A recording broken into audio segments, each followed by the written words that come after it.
Hey, salut, bienvenue sur cette vidéo bonus sur les fées dans la littérature. Je sais pas si vous avez remarqué dans ma vidéo sur les fées, il y avait donc la jauge qui se remplissait, la jauge Oberon qui se remplissait, et au moment où elle s'est remplie, j'ai mis un petit lien vers cette vidéo justement, qui est un peu une vidéo bonus. Alors cette vidéo, elle va se concentrer un peu sur Oberon, j'en ai déjà parlé plein de fois, mais j'ai pas présenté, en fait, le moment où il apparaît dans la littérature, donc la première apparition d'Oberon dans la littérature, en tout cas celle que j'ai trouvée, et donc je me disais que c'était un peu dommage que je vous l'ai pas donné, cette première version, parce que ça présente un peu toutes les caractéristiques d'Oberon. Comme vous avez pu le constater, ma dernière vidéo était un petit peu trop longue, donc voilà, je me suis dit que j'allais le faire en version bonus. Donc Oberon, on le trouve dans Huon de Bordeaux.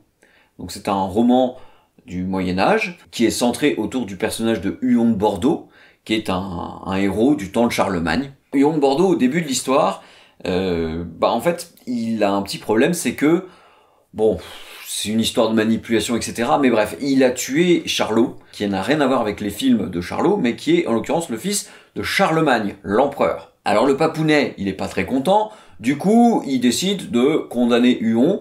Il va lui donner une mission impossible où il doit aller jusqu'à Babylone, rencontrer un amiral quelconque, une route bien sûr semée d'embûches, puisque en partant de la région mettons vers Paris, je crois que c'est vers Paris qu'il part, pour aller jusqu'à Babylone, ça fait quand même une trotte. Il décide de partir avec son ami, conseiller, qui est quelqu'un d'assez âgé, qui s'appelle Jérôme. Alors Jérôme, pas du tout écrit comme on imaginerait, mais Jérôme, G-E-R-E-A-U-M-E.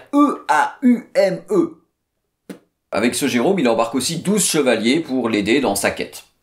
Or, il se trouve qu'un beau jour, il se promenait dans une forêt, il traversait une forêt, et ça faisait 3 jours qu'ils n'avaient pas mangé. Ils étaient un petit peu en train de crever la dalle, c'était vraiment la bérésina, quoi, et ils avançaient tant bien que mal dans la forêt, etc.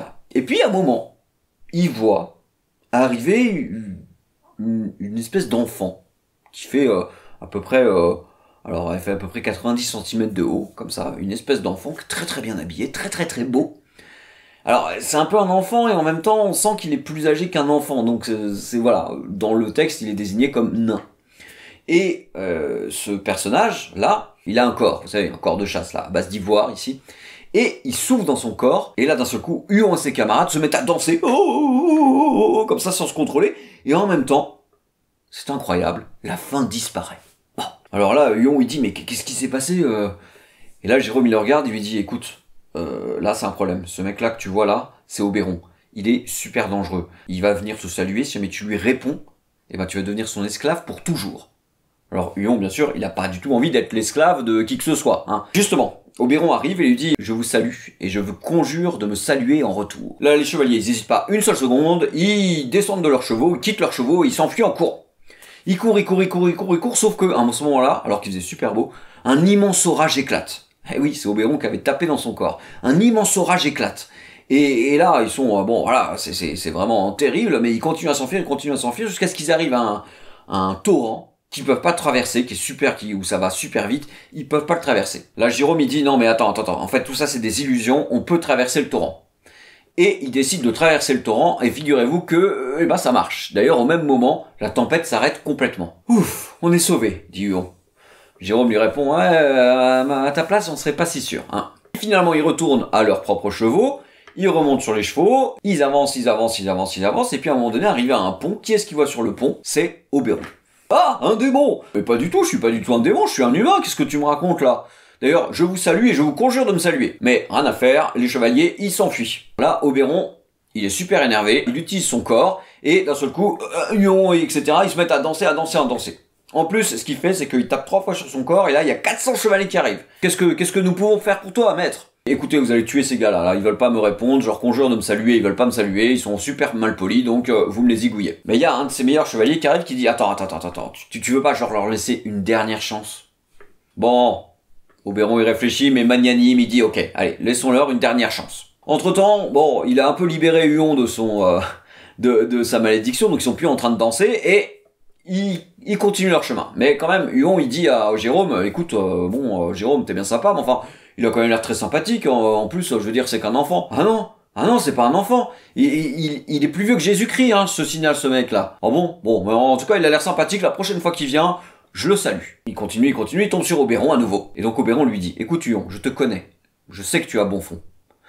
Je sais même pourquoi tu es là. En fait, tu dois aller rencontrer l'amiral à Babylone parce que tu as tué Charlot, le fils de Charlemagne. Tu vois, ça je le sais. Mais ce que je sais aussi, c'est que tu n'arriveras pas à t'en sortir si t'as pas mon aide.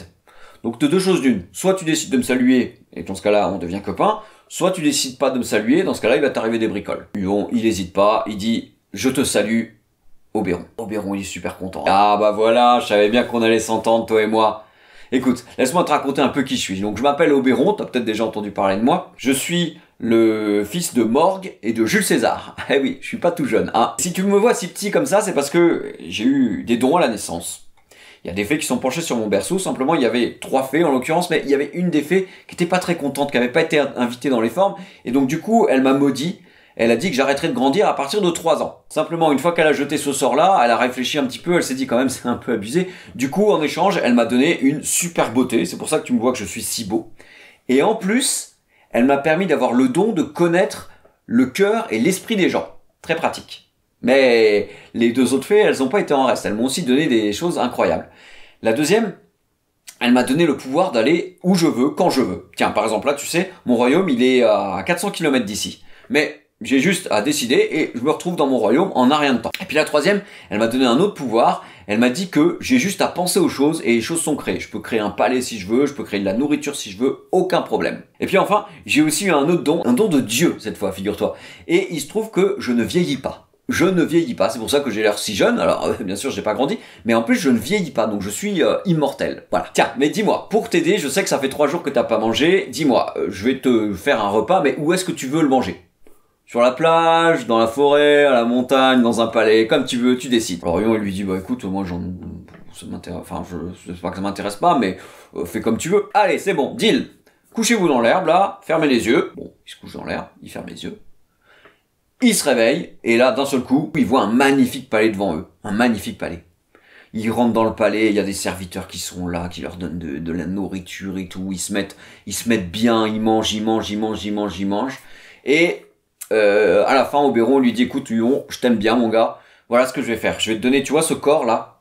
Donc le fameux corps du début. Et bien, celui-là, voilà, il te donne mes pouvoirs, une partie de mes pouvoirs. Et tu sais quoi, même si tu souffles dedans, et ben moi, j'apparaîtrai. Par contre, je te préviens. T'as intérêt à souffler uniquement quand t'as besoin de moi. Parce que si tu souffles quand t'as pas besoin de moi, bah, tu me reverras plus.